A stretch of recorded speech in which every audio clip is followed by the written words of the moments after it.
Hi, my name is Darren Guccione. I'm the CEO and co-founder of Keeper Security. We are a cybersecurity software company, and we make the world's leading password manager and digital vault solution for smartphones, tablets, and computers. It was sort of a strange story. My partner and I were in a different business at the time. This is in late 2008. We were on a plane ride to China, and during that plane ride we realized that the iPhone was coming out with their App Store. The iPhone had been launched. They were about to launch the App Store, and we were messing around with the first software development kit. And the long and the short of it is we realized that no one in the industry had made a ubiquitous digital vault for storing passwords and other sensitive information on a smartphone. So we decided to build the application and actually built it, the first version of it, consequently on that plane ride to and from China, which was about 40 hours of flight time. We got back, we launched it as a free version in 2009, and the rest is history. It just proliferated and took off. The greatest challenge that I deal with every day is keeping everybody on my team focused. It's really easy to get distracted by things that pop up. There'll be fire drills or issues that are completely unplanned and deemed unnecessary, but they are necessary to deal with. You just got to snuff those things out quickly and keep moving forward and stay totally focused on really what the core initiatives of the business are. It's also required to have a discipline where you can easily say no or not today or never. You have to be comfortable with that, because people are going to come up to you and say, hey, I've got this great idea, but if it doesn't really fit within the construct of the company's core initiatives and strategic plan, then you've got to really, have the strength to say no, because if you don't focus, you'll die.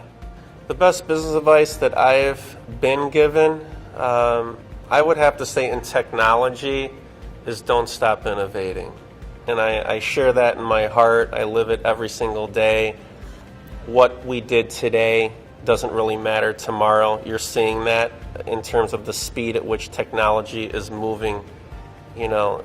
Technology is moving at such an amazing pace today that the construct of laws and governance can't even keep up. And you see that with commerce issues, that are created, whether it be Uber, what have they done to taxi companies, how is ride sharing handled, and it's proliferating into cybersecurity too, right? How do you deal with certain mandates across different states, different countries? How are cybersecurity laws getting impacted by the advent of new technologies, and how, is society responding? That is a big challenge in what we do at our business. Target's an amazing example of that. How many billions of dollars in losses? How many people lost their job as a result of it? How about the Equifax breach, right? We saw that the username and password for one of their databases was admin. Hackers keep what we call a dictionary list.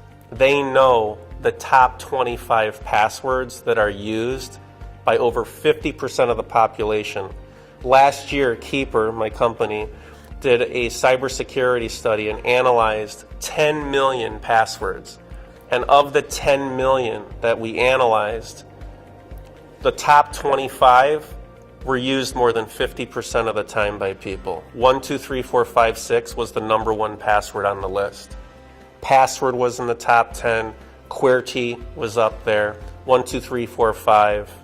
Google was a common password. So when you look at this, hackers are really smart today. They don't want to spend a lot of time. They want to breach a lot of accounts in a very short period of time so they can monetize faster. Remembering passwords, waste of time, waste of brain power. Very difficult to create a high-strength random password for over 100 websites and services, which most people have today. When you think about it, you wouldn't believe how many sites and services all of us use today. At Keeper, the average customer has over 125 records in their Keeper vault. We don't know what they store in there, but most often than not, it's passwords. So can you imagine, how do you remember 125 randomly generated high-strength passwords that are going to prevent a hacker from violating your digital assets? Very difficult. So we try to make software that makes that seamless, super easy to use, and hyper secure all at the same time.